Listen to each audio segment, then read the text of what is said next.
Anytime you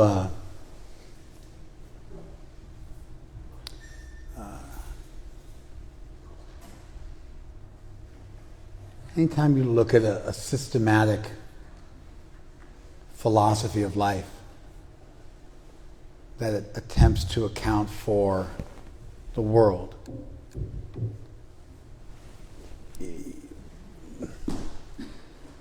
there's certain things you have to, certain questions you have to answer, and in many ways you could say certain items you have to contend with. Really, when you look at a philosophy, a systematic account for what exists and how those things are related to one another, your starting place is always going to be the same thing. And let me just ask this question again. Please try to pay attention. Anytime you look at a systematic account of what exists and what are the relationships between those things, which is a philosophy, you're always going to have the same starting point. Irrespective of whether you're an atheist or a theist and what your conclusions are, you're going to have the same starting point. And that starting point is what? Yeah? Yourself. Yourself, okay. Not a bad answer. Yourself. More broadly than just yourself, your starting point is going to be, you're trying to give a systematic account for what exists and how those things are related and what are their interactions with one another. And your starting point's got to be the same place for everybody, no matter what their conclusions are. What's your starting point going to be? And actually, it's not necessarily going to be yourself. You don't have to make the first thing you contend with philosophically a concept of self. You don't have to do that. But the starting point is always going to be everybody looks lost. The starting point is always going to be the world in which you live, the world around you, what you see in front of your face. Any other answer is nonsensical, and it's almost bizarre that you guys didn't figure this one out. If I'm going to try to give an explanation of what exists, I start with what I see in front of me, and I try to account for where that came from and how it relates to one another. Are you guys following this? If you followed it right, you should feel a little foolish right now for not even noticing that. Concepts like the self are way more abstract than thinking, where did this book come from? Where did this table come from? Where did this microphone come from? Where does this ground come from? Where does the air I breathe come from? These are just obvious things you're going to contend with from step one. You guys following this? So what that means, again, is that every philosophy, and a philosophy, again, is a systematic, step-by-step attempt to account for what exists and how those things are related. What causes this, what's derivative of that, how these two things interplay with one another, what's important, what's not. Your starting place is going to be the world around you. And so one of the things that exists in the world is negativity. Envy, greed, lust, anger, pride, cruelty, malice, sadism. These are things that are undeniable facets of reality that are especially vexing for anybody who believes in God. In other words, if your philosophy includes God, it's now called a theology. And if you have a theology, a philosophy that believes in God, things like lust, anger, greed, envy, false pride, cruelty, sadism, callousness, malice, these things are especially problematic. Why are they problematic?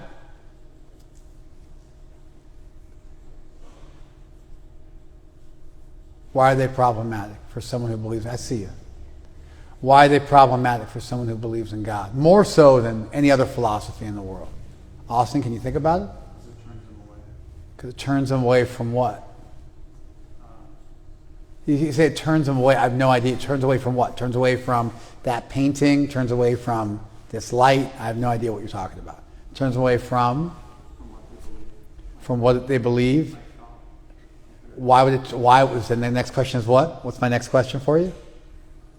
Why would it turn you away from God? Why would the knowledge that evil exists turn you away from divinity? And the answer is? I'm sorry? Attachment. I have no idea how that's an answer to my question, but it's a good word. I like the word. I don't see how it relates to the question I just asked at all. You have to account where it came from. Say it really loud so everybody hears you. You have to account. It was like you barely raised your voice at all. You have to yell at me, and then everyone in the room will hear you.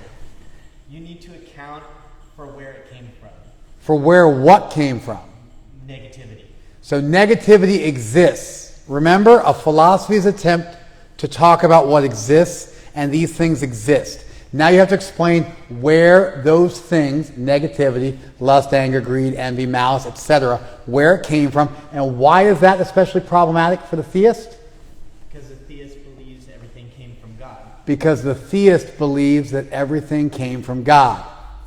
Now, if everything came from God, that means that bad things like negativity and evil, that's the catchword for all the things I said, came from God. And what's the problem with believing that evil came from God? Yeah? God is evil or God is not all good? Right. Obviously, if evil came from God, God would not be all good. Why is that a problem? Because part of the definition of God is usually that God is all good. Okay, you're really struggling with this, but okay. A general definition of God is that God is all good. If you find something evil and God is the source of that evil thing, then that means that evilness came from God, and that would go against God being all good. Sure. Okay. The philosophical problem with that is then, would you really want to be associated with an all-powerful evil being? Would that being be worthy of worship? Would it be worthy of love? If anything, it would be worthy of fear. And so when you start to posit an evil deity, not only do you go against major definitions of God in most of the world's religions, but you also have this problem where God becomes a menacing, abusive, megalomaniacal, monster parent that you can't get away from for eternity. And that's certainly not a great conclusion to come to. So for groups of people that believe in God, it's very important to come up with a reasonable explanation for the existence of evil so that it doesn't get blamed on God. Did you follow this, Austin? You just said you turn away, which is a quarter-formed thought. Then you turn away from God, which is a half-formed thought. But a full statement would be, it makes you turn away from God, who's no longer seen as all good or worthy of your worship or attention. You see it? You have to learn to complete your sentences. Otherwise, the only people who know what you're talking about are people who already know more than you, and then you can't have any relationships with peers because they have no idea what you're talking about. So a philosophy is an attempt to explain what exists. And the first things that exist are the things right in front of us. And one of the things that you'll eventually realize exists is negativity. Envy, greed, lust, pride, malice. And those things all usually get lumped together under a single title, and that title is evil.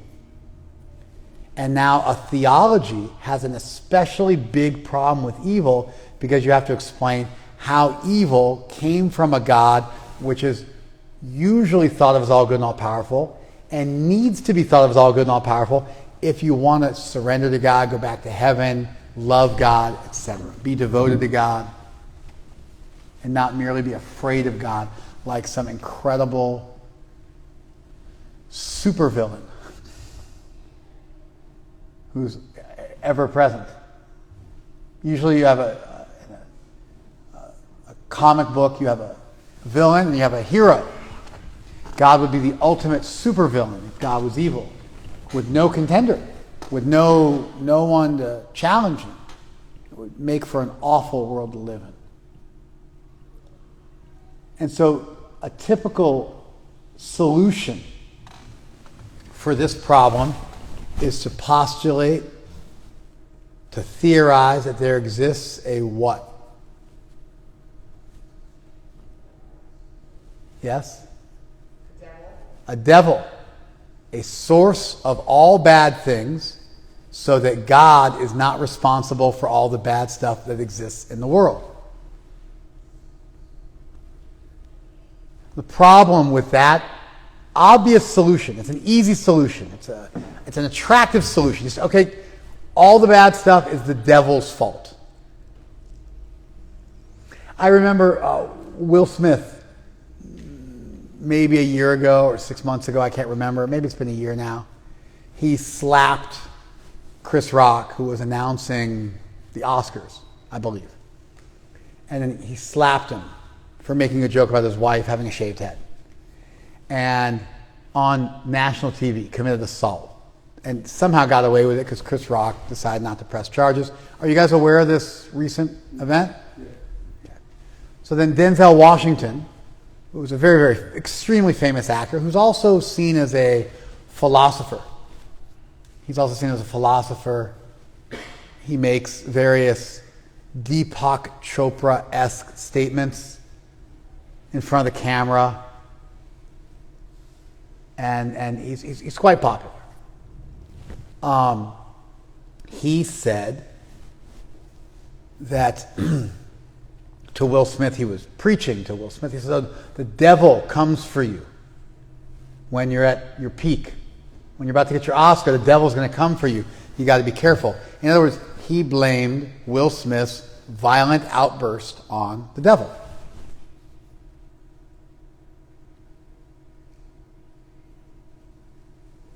And there's a few problems with the idea of the devil. What are some major problems with the idea of the devil as your solution to the problem of evil and its incompatibility with an all-good and all-powerful God? Which is something you're naturally going to ask yourself if you start to look around at what exists in the world and you try to connect it to a higher power. That the whole world came from God. Therefore, everything I see came from God. But I see evil. Then that must have come from God. No. It came from the devil, not from God. It seems like a good solution, prima facie, on the surface. But it's got some pretty substantial problems with it. What are some of the problems? Yeah. Who created the devil? Who created the devil? All right, so one problem is that if you postulate that the devil has always existed, then the devil becomes a second God. God's not all powerful anymore because he's not powerful enough to defeat the devil. The devil has existed for all time. And so now the devil becomes a second deity. You live in a dualistic world where there's two forces, not one. There's no actual God. There's a God and a devil for all time. Or if you try to say the devil came from God, then you're back to square one, which is that something evil came from something good, and what do you do? Do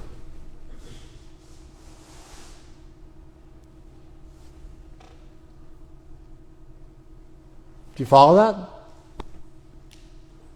That's the major problem. But it also, you could imagine if Will Smith is not responsible for what he did and it was the devil's fault, then what happens if Will Smith didn't slap Chris Rock? What if he stabbed him with a knife? Well, it was not my fault. The devil made me do it. We have a saying in English, the devil made me do it. It's a catch-all excuse for anything you ever get caught doing. The devil made me do it. It's not my fault. There's some other invisible force that exists in the world, and anything bad that I do is actually the responsibility of that invisible force, and therefore I'm not accountable morally for any of my actions.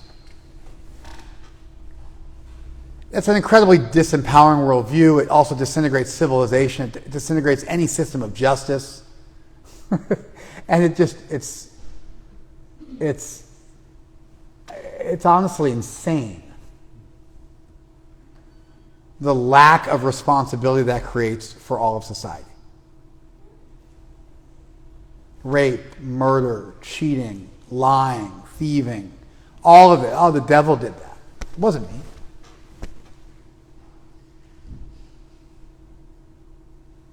And it still doesn't solve the problem. So now you've completely disempowered yourself, and no one's held accountable for anything they do. Now, there's another thing that exists in the world is free will. It doesn't take a huge amount of philosophizing to recognize that you have free will. Therefore, not only does the devil maybe do it, destroy civilization and any kind of system of justice and fairness, it also contradicts our basic experience of the world, which is that we make choices all the time. We have free choice.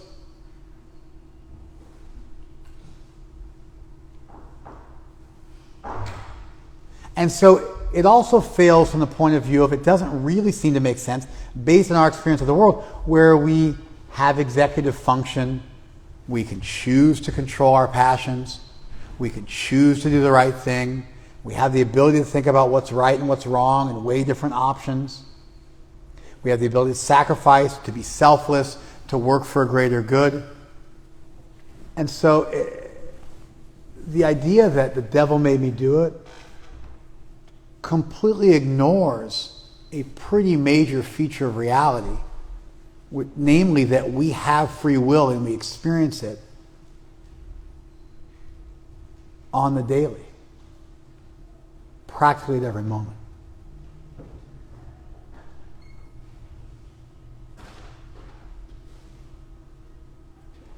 So what other explanations do we have for evil?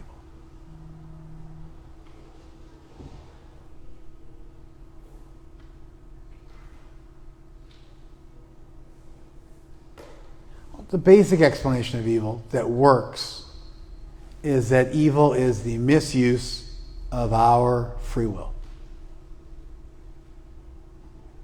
We create evil. Now, God created us, so if we created evil and God created us, would that make God responsible for our evil choices? No? Why not? You said no. Can you tell me why not? Just gave you an option. Huh? Just gave you an option. You don't have to select it. But why did God give us an option if we may choose the wrong thing? God could have created us so that we would always choose good. Why did God create us with the ability to choose wrong? If you give a small child, are you a parent? No. Do you want to be a parent? Maybe sometime. All right. Maybe? I'm sorry? Not decided yet. You're honestly not sure you want to have kids or not? Yeah, not sure yet. Okay, all right. If you were a parent, let's say you have a parent. There's no way we can go get around that one. So you got a parent. Let's say your parent gave you the option of walking across the street and getting hit by a car or staying home when you were a young child. Would that be a good parent? The answer is no. So if God is our parent and a good parent, why did he give us an option to do something bad, to choose bad? How does that not make God a negligent and criminal parent? Imagine a parent who said, yeah, I just gave you an option, like your answer. My child jumped into a fire. Yeah, I gave him the option. He chose. Not my fault. Actually, such a parent would be imprisoned. It's considered to be negligent and criminal. Negligent to the point of criminal. To give options to children that will choose the wrong thing.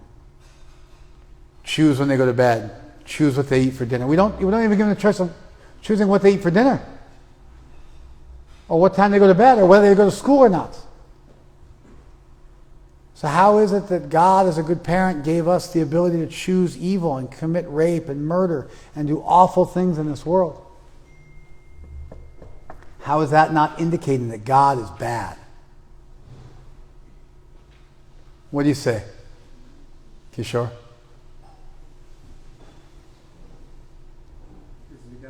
By the way, I think these questions are fascinating and they're important. And if you have not asked these questions, and if you don't have the ability to answer these questions, I'm doubting whether you actually believe in God in any kind of serious way. Because if you haven't worked through it, it's like if somebody says, you know, they're a Republican, and you say, why? And they go, because they have red. Or you're a Democrat. Why? Because I like blue. And they had no ability to answer why they believed in one party over another party. Or because D comes before R, so it's easier to check that box because it shows up first. Or if they say, what kind of music do you like? And they say, I like, classical music. Why? Just because? I don't know. Have you listened to classical music? No. What is classical music? I don't know. An option? I don't know. You would think this person does not have the right to like classical music. They don't have a right to be a Democrat or Republican. To have an opinion, you have to have at least some knowledge, something. I would argue that if you can't explain how an all-good, all-powerful God is compatible with the evil we see in the world, you haven't earned the right to believe in God. It's a heavy statement. He also gives you the other option too. To choose the right thing. Yeah. Well, I also give my kid the option to eat healthy food, but then they eat candy. I give them the option to go to bed at a reasonable time, but they go to bed at the wrong time. I give them the option to stay at home, but they walk across the street and kill themselves. So that's not enough. That was implied in what he asked.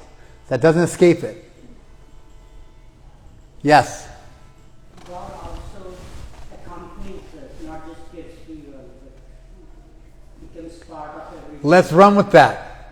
I got it. Let's run with it. I don't need any more. I fully understood you. Usually you give analogies when the person doesn't understand you, but I understood you. So let's reimagine my example.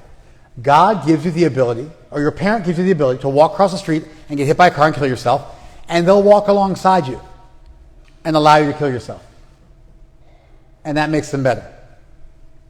They give you the ability to jump off a cliff, and they'll stand there while you jump off the cliff and watch you jump off the cliff. They give you the ability to get in a car at the age of 3 years old and turn the car on and drive and kill yourself, but they'll sit there with you while you're doing it.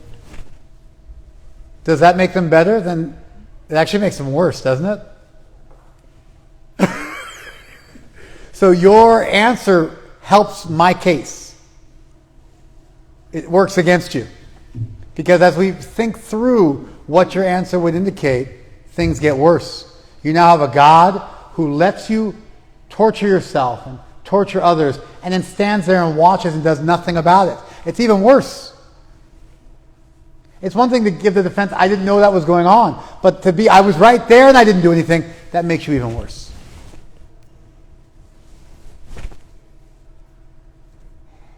Yes? For a loving relationship to occur, we need that free will and have to choose the lover. So we need an option. This is a good answer. This is a good answer. God gave us free will so that the possibility of love exists.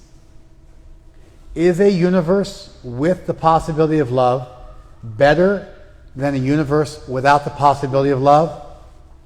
The answer is yes. Does love require free will?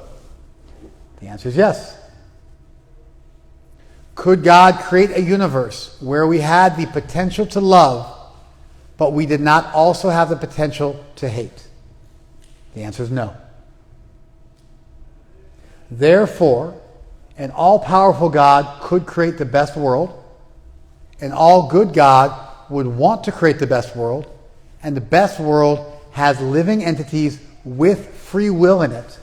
And free will means you get to choose action A, that's any action, at time t, that's any time, And you get to choose if you're going to commit action A at time T or not, with no extraneous force influencing your action. Therefore, God created a world with the possibility of evil, because a world with the possibility of evil and the possibility of love is a better world than a world without the possibility of either. And therefore, this world with evil that's created by us is the best of all possible worlds. And with children who are small, you do not give them free will. But at a certain point, as a loving parent, you have to let your children go and make their own mistakes and have their own significant learning opportunities. And you cannot control them like a toddler forever. At some point, they have to choose their way. And as a parent, your heart may be breaking, but you have no choice but to allow them to choose their way. This is what's called a theodicy. It's a philosophical attempt to explain the problem of evil in a way that is congruent with an all-good and all-powerful God. And the law of karma is our friend. When you see that someone did not do anything, but something bad happens, you know they did something in their last life. And now they're getting their just desserts in a future life. And so this free will mixed with the law of karma provides a reasonable explanation for the existence of evil in this world, and still for the existence of an all-good, all-powerful God who's not competing with the devil, and where we are not hopelessly disempowered, where it's somebody else's fault everything we do.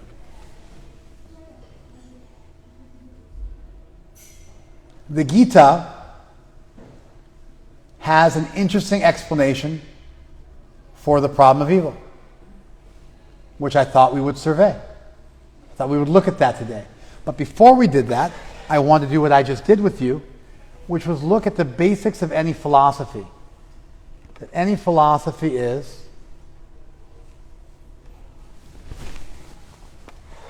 a systematic attempt to explain what exists.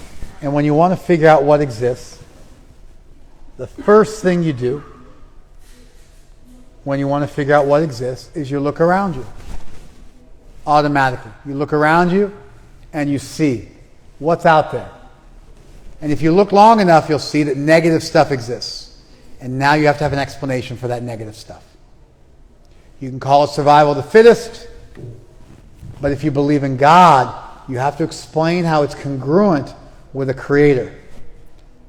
And I've offered you an explanation for how evil can be congruent and reasonable and coexist with an all-good, all-powerful creator. The Gita has a nuanced, interesting explanation, but they're dealing with the same set of facts. You live in a world where people sometimes do the wrong thing, and you want to figure out, why do we do the wrong thing? And so we're going to survey about 3 to 5 verses, and then we're going to look at what Krishna says and how it squares with what we discovered. Here we go.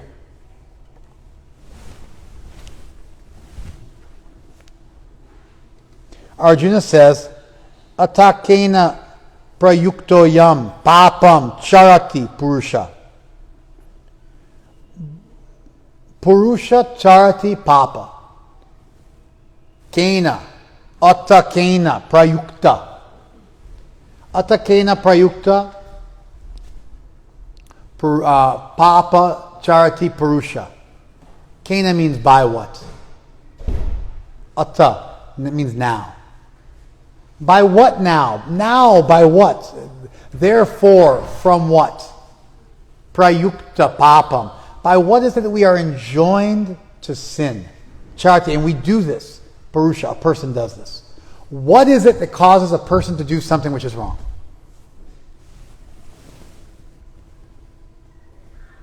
Anichamapi varshneya balat eva niyojita.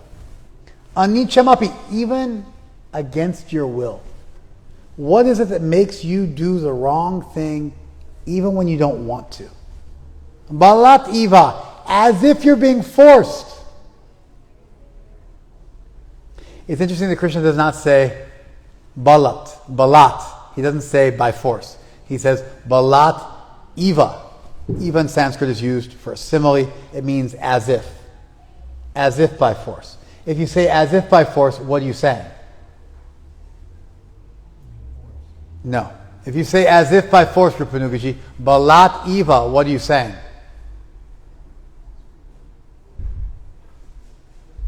It's not necessarily by force. That's right. If I say it's as if you're being forced, I'm saying, but you're not actually being forced. You follow? I'm using a poetic device to indicate the pressure you feel to do the wrong thing. But I'm not going so far as to say somebody else or some other force extraneous to yourself is causing you to do it, because I'm using the important word eva, which means as if or like this, but not actually that.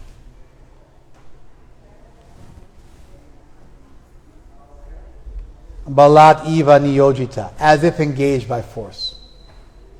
Atakena prayukto yam papam charti purusha anicham api vashneya balat eva niyojita. Balat eva niyojita. You're engaged as if by force. Anicham api, even though you don't want to. Purusha charti papam, a person does the wrong thing. Prayukta is linked to that wrong thing. Atakena. How does that happen? What causes that? This is Arjun's question to Krishna.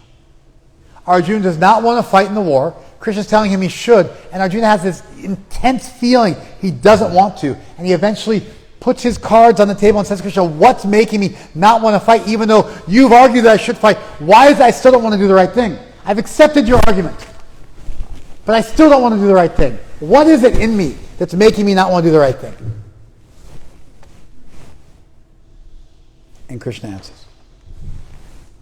Kama esha, krodha esha, rajaguna samudbhava.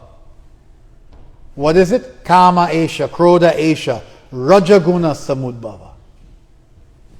This desire, this anger, which arises from, which is born from rajaguna, the mode of Raja, the guna of Raja. Raja means dust in Sanskrit. It's interesting, but we say sattva, rajas, and tamas. And the word sattva, these are the three gunas, triguna. And so the three gunas, sattva, rajas, and tamas. The word sattva is the most enigmatic of the three, because sattva means good, true, beautiful, right, pure, spiritual. It has a number of different positive meanings in Sanskrit. Existent.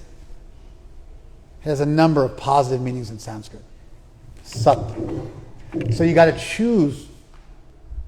You got to choose which meaning is most apropos with the regard to the gunas.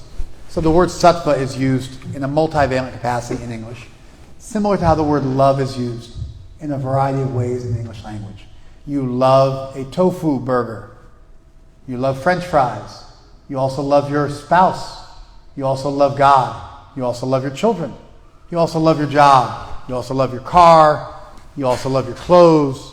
You also love it when you get to work on time, a few minutes early, right on time. You love it when there's no traffic. You love it when the sun's out. You love it when it's 72 degrees out. We love all kinds of stuff. And in English, because we have this one word, love, for so many different emotions, then we depend on the context to help us understand what we're talking about. Whether it's a like or an intense feeling, whether it's spiritual, whether it's material, whether it's erotic, whether it's platonic. We look at the sentence that the word is used in, and then we're able to figure out what is being intended by the speaker. We have to do a similar thing with the word sattva here. Sattva means a variety of things in Sanskrit. So when we hear about sattva, rajas, and tamas, sattva guna, rajaguna, tamaguna, then we have to figure out, what does that word sattva mean? What does it mean? And so, just like when you look at, if you take an intelligence test, they sometimes give you a string of numbers. and you have to figure out which number goes in the blank. So they'll go 1, 3, 5, blank, 9. And you have to fill in a number. You fill in 7. 1, 5, 125, and there's a space in between. Now you know you're multiplying by 5, so it's 25. They give you enough, and you look at the known factors, the givens, the axioms, and then you're able to then figure out what the unknown factors, just like in algebra. So, tama in Sanskrit means dark, black, blind. Raja in Sanskrit means dusty. Now, if one thing is blind, it's completely darkened out, it's completely black, you can't see anything, it's black as ink. And then something is dusty. The distinction is, one of them, there's no vision whatsoever. The second one, the vision is obfuscated substantially. But it's less blindingly dark. Something can be seen. It's dusty. And then you have sattva. Now we have two known ones. We know what raja means. We know what tama means. And so now if tama means dark, blind, and raja means dusty, what would sattva mean? Clear. You follow? Good. Excellent. That's an argument for what the most appropriate translation of the word sattva in the gunas is. It's clarity. In fact, Krishna says, Tatra sattvam nirmalatvat. Sattva guna is nirmal. Prakashakam, anamayam. It illuminates. It's prakashakam. It illuminates. Anamayam. It's healthy. Nirmal. It's free from stain or dirt. And so Krishna describes sattva guna as being this clear state, this detached state where things make sense. Because you're not dusty. You're not covered by desires such that you can't see what's true. So often when we don't know what the right thing to do is, it's not because we don't know what the right thing to do is, it's because we have desires, and those desires make it difficult for us to accept what, if we did not have those desires, would be obvious. Kama esha, krodha esha, rajaguna samudbhava. That calm and krodh, lust and anger, desire and anger, these are arising from rajaguna. Mahashano, mahapapma, they're voracious. Mahashana means all devouring. Mahapapma means greatly sinful, greatly criminal. Nitya vidhi enam iha vairinam. This is your enemy in this world. What's your enemy in this world? Desire and anger. Anger comes from desire. That's why desire is mentioned first. When your desire is frustrated, you become angry. When your desire is unsuccessful, you become angry. When your desire is fulfilled and time takes away that thing that you got, you also become angry. When you get what you want, but it doesn't live up to your expectations, you become angry. Desire inevitably leads to anger and frustration. Therefore, desire and anger are two sides of the same coin. They're not, that's a little different. That would be desire and hatred. Desire and anger are two aspects of the same thing. Desire inevitably leads to anger, and behind anger is frustrated desire. Krishna's making an argument here. Buddha makes the same argument. Idam dukkha.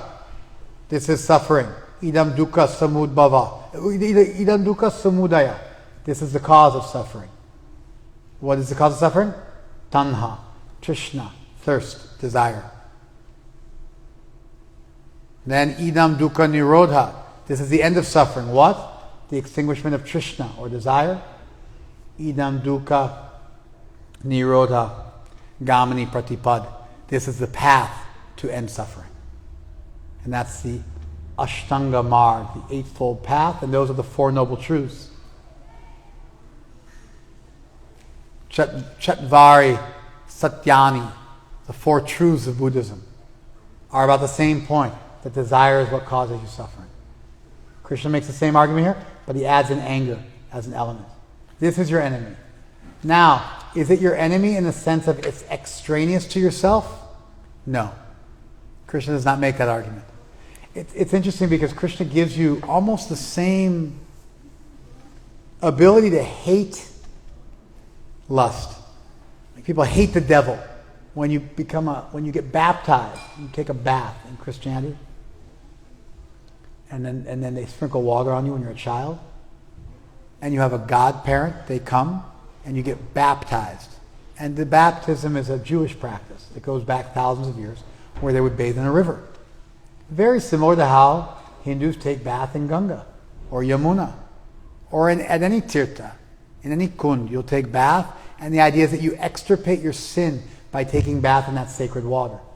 So within Judaism, and then by extension within Christianity, which grew out of Judaism, there was this practice. It was popular amongst the Essenes. The word Essene means bather.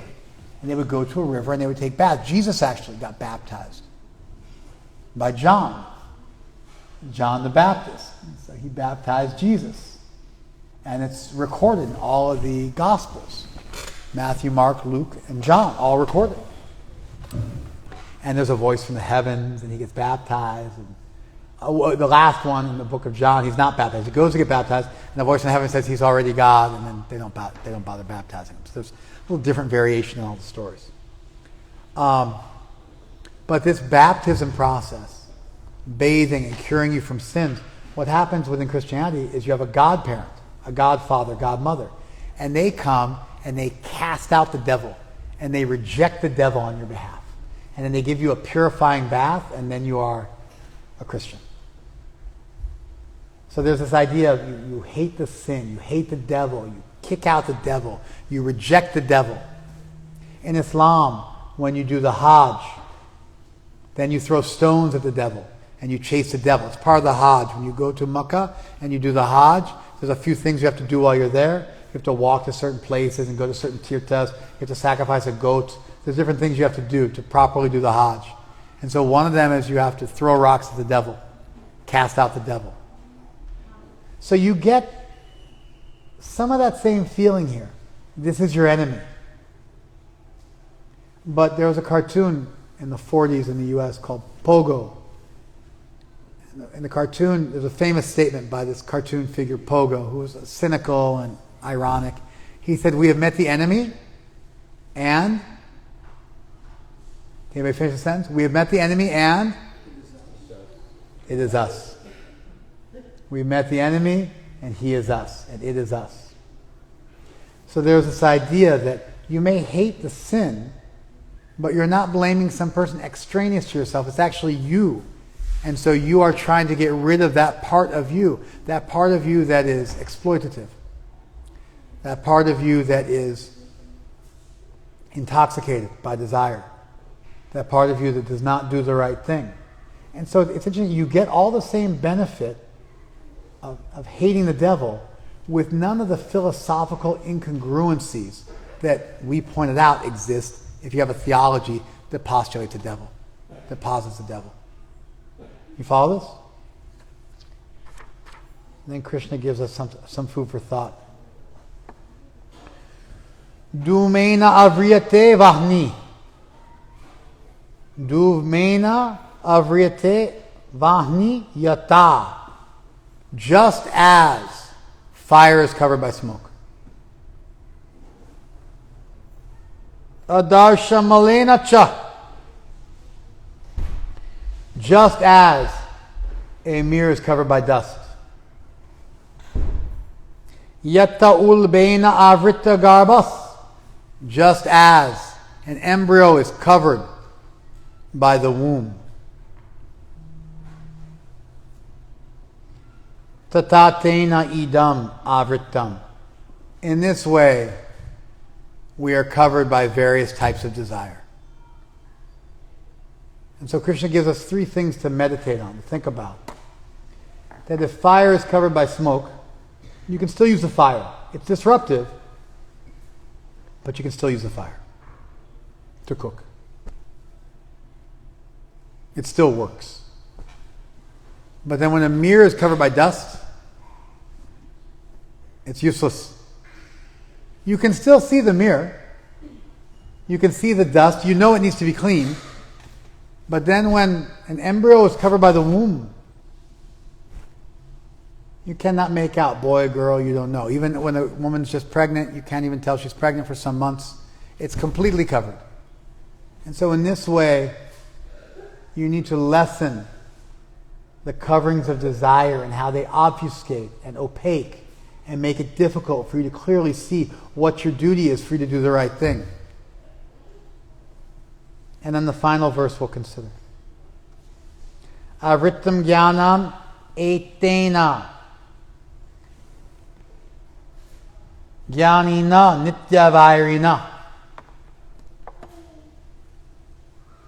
Jnanina, of the knowledgeable, of the wise self. Nityavairina, his eternal enemy. Avritam jnanam etena. Through this lust is covering his knowledge.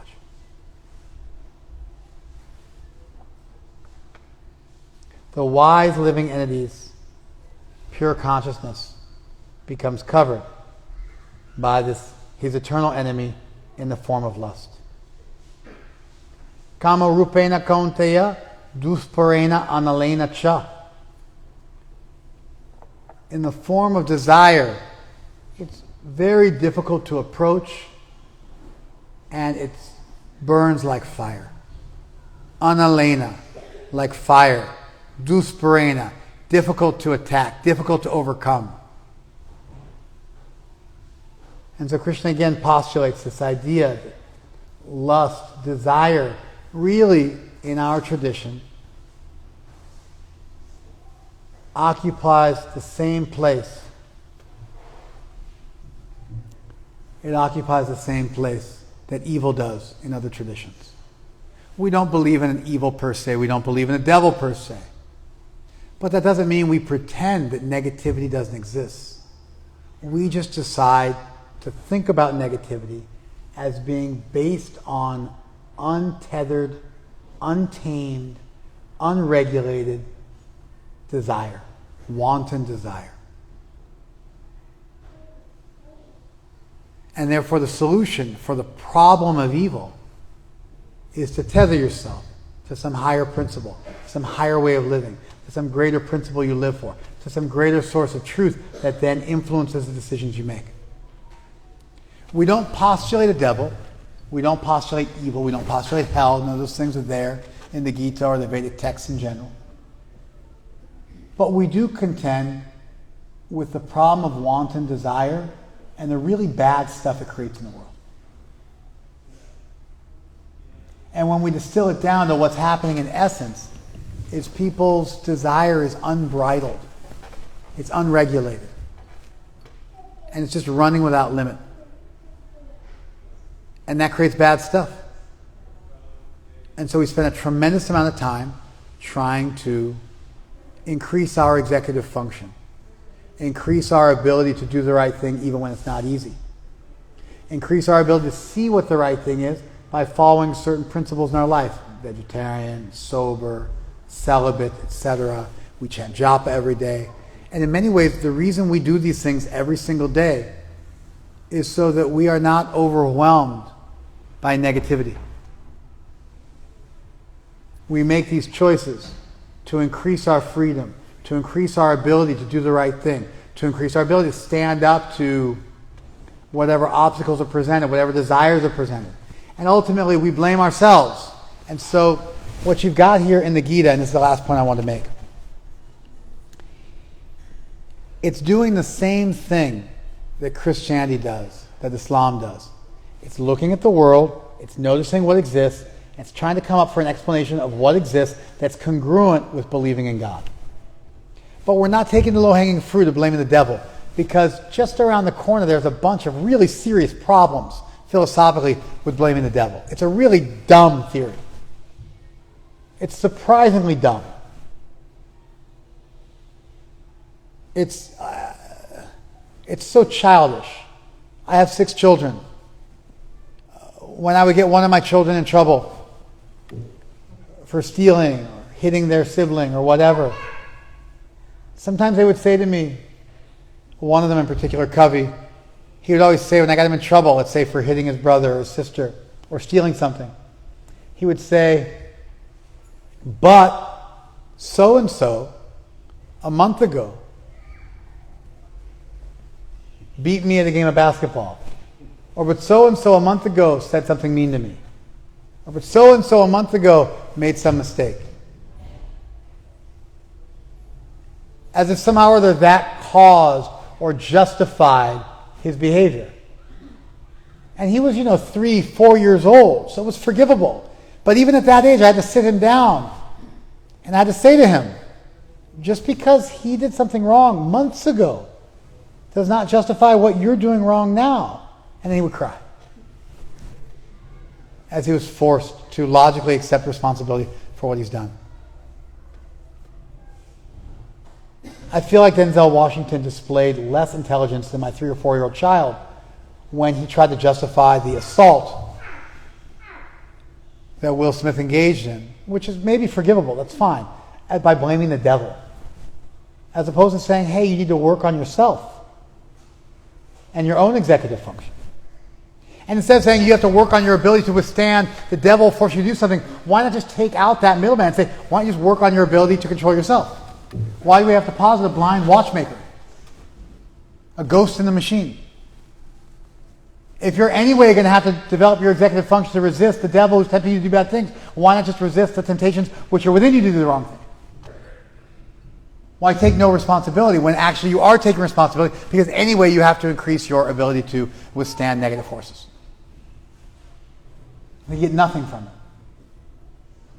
So in the Gita we find a philosophy, a theodicy, an explanation for the problem of evil that's congruent with an all-good, all-powerful God, that works, that blames us, that acknowledges our free will, but at the same time enables us to look at that which is not us and begin to sever ourselves from it and separate ourselves from it, not in a way which abdicates our responsibility or destroys our free will, but in a way which is still responsible and which still has a high degree of ownership and empowerment. But you get all the benefit of pointing your finger. There's the lust, but it's within us. There's your enemy, but it's within you. And it comes to varying degrees. And it leads to anger. And here's where it comes from. It comes from passion, from desire to enjoy. And it's difficult to deal with. And it's your enemy. And you have to curb this enemy. Krishna eventually goes on to say, we'll finish with this. Tasmat tvam indriyani adau niyamya bhartashaba papmanam prajahati hyenam jnana vijnana nashanam. You have to destroy or cast out or kill this, your enemy, in the form of lust, which is the destroyer of intelligence and wisdom. And you can do that by controlling your senses. When you can control your senses, when you can regulate your eating, when you can regulate your sleep, when you can regulate your sex life, when you can regulate your speech, when you can regulate your emotions, lust can't touch you. You're free. That's why we follow the 4 regular principles. That's why we tell everybody to be vegan, vegetarian. That's why we tell everybody to either be married or celibate or practice brahmacharya. That's why we tell everybody to be sober, not to chew pan. And we don't even drink tea. We don't want to be victimized by our senses. Because if you can control your senses, then they don't push you. Then you have freedom. You can think about what you want to do. Anyway, the main point I wanted to make today, and I hope I didn't lose everybody, was that any philosophy of life really just starts with what's right in front of you. A table, a computer, a chair, other people, other minds, your own mind. And you start looking around the world at what exists, trying to figure out where does it all come from? How's it all connected? And some people decide everything's connected to God, but then there's a problem. Because everything's connected to God, but then there's also bad things in the world, negativity. So those things are also connected to God. Did he create them? No, it's the devil. Well, who created the devil? God did. Okay, so then who's responsible for the bad stuff? God is. The devil made me do it. Or you believe the devil is so powerful, God can't touch him, in which case God is not that all-powerful after all. And you really have to deal with the devil on your own because God can't help you. Then if you do believe everything came from God, then you start to think, oh, maybe evil came from God. It's an evil God. I can only fear God. I can't love God. And so working these things out in your mind is incredibly valuable and incredibly important to having a rich spiritual life, a rich relationship with divinity. Not a superficial one, but a rich relationship where you feel Krishna's presence in your life, where you love Krishna and Krishna loves you, where you experience bhakti, where you experience prema, where you experience a real relationship with divinity. And so this stuff has been important to people for thousands of years. And we have a theodicy. It's that you have free will. Free will is necessary for love. And all good God will create a world with the possibility of love. And the world with the possibility of love is a world with the possibility of evil. And we choose the wrong thing. And when you add a little karma onto that, that's why bad things happen to good people. They don't. Bad things happen to bad people. It just sometimes takes a little time. And then we think about, there's no such thing as evil, but there's desire. There's unbridled desire. There's negativity. And it's traceable to a lack of sensual control. It's traceable to allowing yourself to be influenced by passion. And it can be compared to the fire that covers, smoke that covers a fire, dust that covers a mirror, or the membrane that covers a womb. The membrane that covers an embryo. Garbha, interestingly enough, means womb, means embryo, means semen, means all these different things in Sanskrit. You have to look at the context. So, ulbena garbham avriyate. The garbha is covered by ulbena. So it could either be the baby, the embryo is covered by a membrane, or the womb is covered by the stomach. There's different ways you can think about it. Interesting, right? And then we can busy ourselves. Hey, what's a practical thing I can do to deal with evil? Well, stop seeing it as evil. Start seeing it as unbridled desire. And look for it in your senses and your sensual appetites. Your diet, your chastity, your sobriety. Start to deal with those things. If you do that, you find all of a sudden desire is not enough to make you run after something. You're not like a child, like a 3-year-old. You can have a desire and you can let it go. You have a thought and just decide, yeah, that's not good for me. No, thank you. As opposed to feeling somehow like you have to chase after every thought you have forever and ever. And so what I was trying to communicate with this is that the Gita gives you all the good stuff you get from having an enemy that you can point to and hate. It's good. We hate them. You can say it's the other. You have to create an enemy that you can hate, and it empowers you. You have someone to measure yourself up against, and you make it your life's mission to get rid of them. It's incredibly motivating to create an enemy. Oftentimes, political parties will create artificial enemies to give something to galvanize their party and something to rally around. Machiavelli said if you got trouble at home, start a war. Because then instead of hating you, the king, they'll hate the enemy and they'll love you. Because they depend on you to protect them and they hate the enemy. So there's incredible value, pragmatically, philosophically, psychologically, in creating an enemy. But there's a huge downside to blaming somebody else for your own problems. Namely, you don't ever work on fixing them yourself. And so if you could find a philosophy which walks that tightrope, walks that razor's edge, and has enough in it that you can hate the sin without externalizing it so much that you don't take responsibility for it, as far as I can see, that's a magic philosophy. That's the best philosophy. And I think the Gita is an example of that. Maybe not the only example in the world, but certainly just a powerful, clear, clean, great example of this kind of fine philosophy, fine theology, which gives you no reason to turn away from God, no reason to merely hate others, full ownership of your own problem, compassion to other people who probably suffer from the same problems you do. At the same time, empowerment to point your finger at something and be like, that's what I want to get rid of. And what is that? It's having uncontrolled senses.